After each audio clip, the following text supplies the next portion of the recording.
Hello and welcome. In this lecture video, I'll talk about analyzing the cash account and also analyzing non-cash accounts, non-cash current asset accounts, and also current liability accounts, and why we need to look at analyzing non-cash accounts. And I'll also walk through an example. I'll also then talk about the cash flows from operating activities section of the statement of cash flows. I'll talk briefly about the direct method and then start to go into a little bit more detail on the indirect method. Okay? So let's talk about analyzing the cash account. So as we were discussing in some of the two prior lecture videos, we need to classify each cash inflow or cash outflow as either operating activities, investing activities, and financing activities. We need to be able to classify each transaction that hits the general ledger account cash. We need to classify that transaction as operating, investing, or financing. Okay? So the problem is with that though. Here's the problem. Individual cash transactions can number in the thousands. Think about Amazon and how many times they get paid cash or they pay for something with cash. It's so many. It is so many. So given the volume of all those transactions, right, it's really difficult to determine whether a given transaction is going to be operating, investing, or financing. Okay? Making that even more difficult is that a lot of times those cash transactions that hit the general ledger have high-level descriptions in the general ledger, which make it even really a lot harder to classify those transactions that hit the general ledger as investing, financing, or operating. Okay? The approach of looking in the general ledger and classifying and looking at the transactions and then the descriptions that hit for all those transactions that hit the general ledger might be practical for a small company, but for a large company, think Amazon, no way. Really difficult to do that. Okay? It's just too cumbersome because the volume is so great. So what can we do? If it's impractical to look at each transaction and then identify it as operating, investing, or financing because there's just so many transactions, what can we do? Well, what we can do is look at changes in our non-cash accounts. We can look at changes in our non-cash accounts. Okay? So we could look at changes in accounts receivable. We can look at changes in accounts payable. And by looking at those changes, we can then back in to figure out how much cash was received and how much cash was paid. So we can look at our non-cash accounts, the changes in the balance, and what I mean by the changes in the balance is how much it increased or decreased from the beginning of the accounting period, typically the beginning of the year, until the end of the accounting period, typically the end of the year. Okay, so we can look at maybe it increased from 50,000 to 100,000. We can use that increase to then help us back in to figure out either how much cash was received or how much cash was paid. So what we'll do is we'll look at for our statement of cash flows, especially when we focus on the operating activities, is looking at changes in non-cash accounts, and more specifically, with respect to the operating activities section of the statement of cash flows, we'll be looking at changes in the account balances for non-cash current assets and current liability accounts. Now, this still might be a little bit confusing, and so I have something that I wanted to show you, and this is not in your course pack, okay? This is outside of your course pack, but it just kind of walks you through an example of what I mean by analyzing non-cash accounts to figure out how much you paid for something, okay? So let's look at this example. So let's say you have a credit card, and you know the ending balance on your credit card, you know how much you spent on your credit card, how much you added, your credit card purchases. Okay? You know your beginning balance, you know your ending balance, and you know how much you added to your credit card in terms of purchases. Could you then tell me how much you paid off on your credit card without looking at your bank statement? Yeah, you could. What you could do is, let's suppose that your beginning balance, beginning of the month, is $500, and your ending balance on your credit card is $1,000. Okay? Further, suppose that you spent an additional $800 during the month. Could you tell me how much you paid off on your credit card, assuming no interest? Yes, you could. And how could you do that? Well, let's look at this T account right over here. We have our credit card right over here, $500 beginning balance, $1,000 ending balance. So this is a credit card, so this is our T account.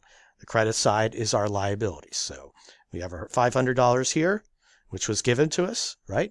We look at our prior period's credit card statement, and then we say, here's our credit card statement for this period. And we can say, well, we had $800. Well, we had our beginning balance of $500. We know we spent an additional $800, and then we only have $1,000 balance left over. Well, this is $1,300 total, right? So somehow we must have paid that down to get down to $1,000 ending balance on our credit card. How can I figure that out? I can add this plus this, gives me $1,300, minus my $1,000 means I paid $300. So what I just did right over here with this T account for my credit card is I identified how much I paid, how much cash I paid, without even looking at my cash account. I didn't look at my bank statement, which would be like my cash account for a company. I didn't look at my bank statement. But I can figure out how much cash I paid without even looking at my bank statement. So what I did is I analyzed a non-cash account to figure out how much cash I paid. We are going to do something similar to that with the statement of cash flows, especially with the operating activities section of the statement of cash flows, okay? So now let's talk about our operating activities section of our statement of cash flows. So with our operating activities section, we have two methods that we can use to generate our operating activities section. Okay, I'm going to move the camera a little bit closer there. Give me a second. Okay, so as I was saying, we have two methods for creating the operating activities section of the statement of cash flows. And this is the first section we'd work on. Remember, the second section is your investing, and then the third one would be financing. Operating is probably the most difficult, okay? There's two methods. There's the direct method and then the indirect method. Let's talk about the direct method first at a high level. So what the direct method does is it lists each major item of operating cash receipts, so our cash inflows, that's what I mean by that, and each major item of our operating cash payments, our cash outflows. Okay, and then we take our cash inflows minus our cash outflows to give us our net cash provided. So when we look at this example, this is a good example of the format of the direct method. We say cash flows from operating activities, and then we say cash received from customers, $570,000. So we say this is how much we received from our customers. Then we say cash paid for merchandise, $319. Cash paid for wages and other operating expenses, $218. Cash paid for interest, cash paid for taxes, and then we take the $570 minus the $319 minus the $218 minus the $8 minus the $5. That gives us net cash provided by operating activities of $20,000. Okay, so that is the direct method. The other way to do it, which is the more popular way, is called the indirect method. Okay, the indirect method. And with the indirect method, what we do is we pull net income from the income statement. We take net income from the income statement. As you can see on your course pack right over here, we take net income from the income statement. And then we look at changes in our non-cash current assets. You can see right over here, increase in accounts receivable, merchandise inventory, prepaids. Those are all current assets. So we look at changes in the account balances for our non-cash current assets. Okay. If we have an increase in the balance of a non-cash current asset, we subtract that. If we have a decrease in the balance of a non-cash asset, we add that. And then we look at changes in our current liabilities. So we say, look at that accounts payable, interest payable, okay? And then we also have income taxes payable. And then what we say is we have an increase in the balance of a current liability would be added, decrease in the balance of a current liability would be subtracted, okay? Now, as I say right over here, net cash is identical. And then we can do what we do to get down to this net cash. We have our $38,000, which is from our income statement. And then we have all these adjustments. We also add back depreciation and any non-operating gains or losses, which is something I'll talk about in more detail in a future lecture video. But at a high level right now, we take our net income. We have all these changes to our non-cash current assets, changes in the account balances of our current liabilities, depreciation, non-operating gains and losses. We add up all these adjustments, and then we either add or subtract that from net income to give us our net cash provided or used by operating activities. Now you can see this is $20,000 right over here.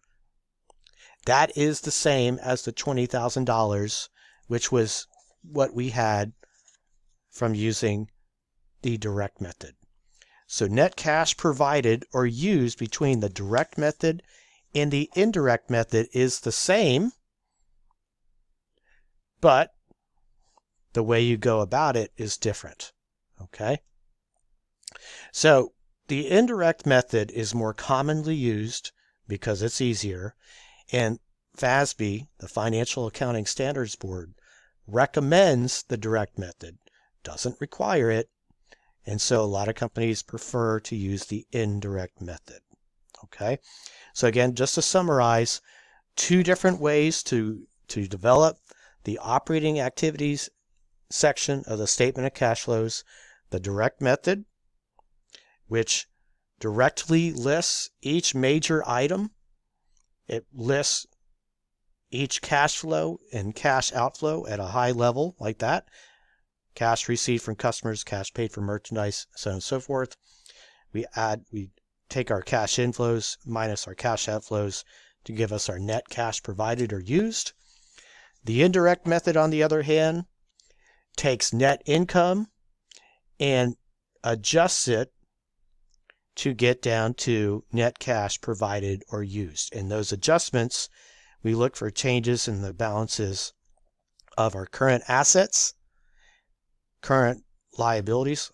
Let me back up. Non-cash current assets, changes in the account balances for non-cash current assets, changes in the account balances for current liabilities, add back depreciation expense, and then look for change for non-operating gains and losses.